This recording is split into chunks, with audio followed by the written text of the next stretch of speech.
Day 11 brings up some interesting questions about recursion. The short story is that there is a sequence of numbers, and that sequence as a whole evolves in iterations. All numbers in the sequence change instantaneously according to these three rules.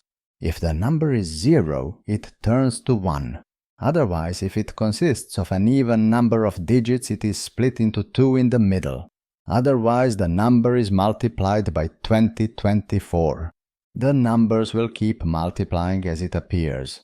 The question is, given the initial list of numbers and the number of iterations, how many numbers are there at the end? I have loaded the list of numbers already. I suspect we will be dealing with large values, so I will use long instead of int throughout this entire task. Straight to the point, the task is to count how many descendants are there after a certain number of iterations of this system. The rules apply to individual numbers, so why not expand each number in isolation? That leads us to a smaller problem. I gladly take every opportunity to reduce the problem size, and this is where the recursion begins. As per the requirements, we need to expand the number, followed by subjecting it to the next iteration. The number of iterations would be by one smaller that time. Two things remain for this call to work. We will need this new method, expand. The other problem is formal. Every recursive call requires a termination condition, lest it not continue infinitely or, more realistically, until it consumes all room on the stack and fails. The terminal case here is when all the iterations have been completed. In that case, the number itself is all that is left, and we count that as 1. Implementing the expand method will be equally simple, not least because I plan to utilize recursion all the way to its bottom.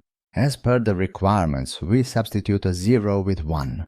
Otherwise, we count the digits and then decide what to do. Do you know how I plan to implement this method? Why, by a recursion. Is there any better way? A single-digit number has a single digit, obviously. Otherwise, it has one digit more than its 10th part. A recursion. When that count is even, I need to split the number into 2. I will need a divisor which should be a power of 10. This method will help me with that. Oh, that is another recursion.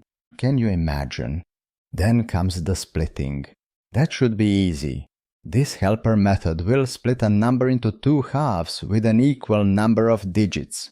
The last remaining case, according to the requirements, is to multiply the remaining number by 2024. This is the entire recursive implementation of the iterative process explained in the problem statement.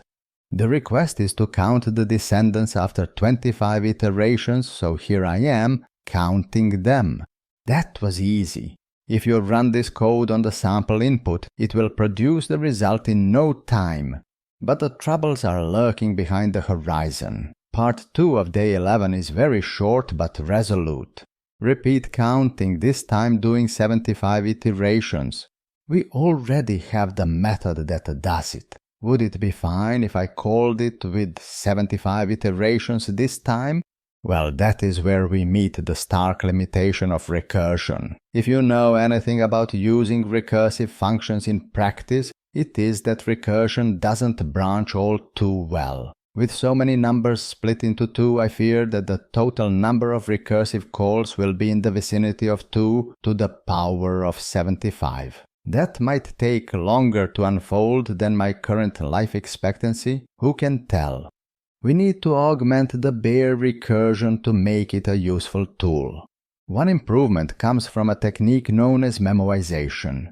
It requires pure functions. Those are the functions that produce no side effects and whose output only depends on their inputs. Counting descendants of a number in this demo is a typical pure function. It will always produce the same return value, given the same number and the number of iterations.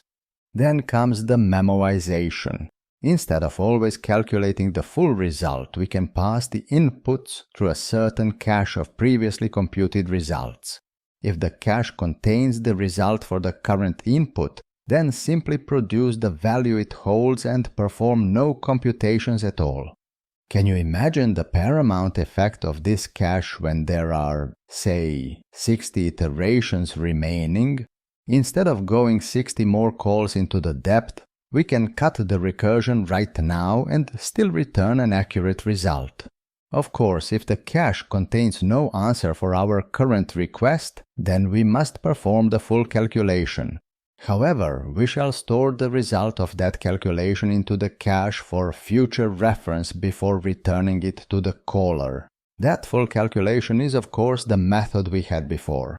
It is now a lesser sibling of the new memoized method. Please note, however, that this method is now only indirectly recursive. It doesn't call itself anymore. It calls the memoized method instead. We should hope that a subsequent call with fewer iterations would still encounter a cache hit and terminate further computation.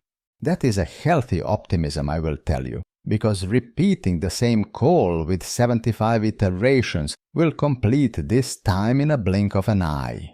The result on my test input is over 200 trillion numbers. That is how many recursive calls would have been without memoization, and now it completes within milliseconds.